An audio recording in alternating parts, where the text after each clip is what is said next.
Vyrába Škoda ešte tanky? Na začiatku to bola jedna správa. Pred pár rokmi by na ňu Škoda odpísala presne tak, ako každá iná automobilka. Ale Škoda dnes radšej urobila toto. A zrazu všade samé lajky. A tak sme sa tomu, čo nám ľudia vravia na social, začali strategicky venovať. A z našich 16 000 fanúšikov urobili ďalších 16 000 social media manažerov nášho profilu. Vďaka ním sa náš social rozrastol ďaleko za hranice len nášho profilu.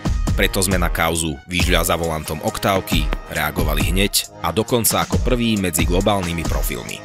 A keď sme videli, že kauza stále baví, zatvárili sme sa, že sme to vlastne celé zorganizovali ako zásterku na to, aby sme predali viac psích bezpečnostných pásov.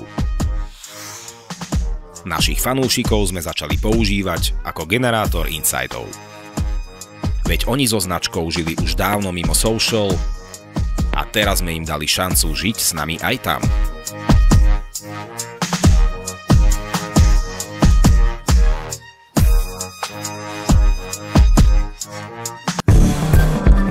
A čo nám to prinieslo?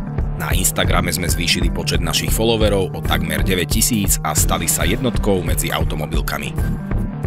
Dosiahli rekordný engagement rate 158 000 interakcií za rok 2023. Ale hlavne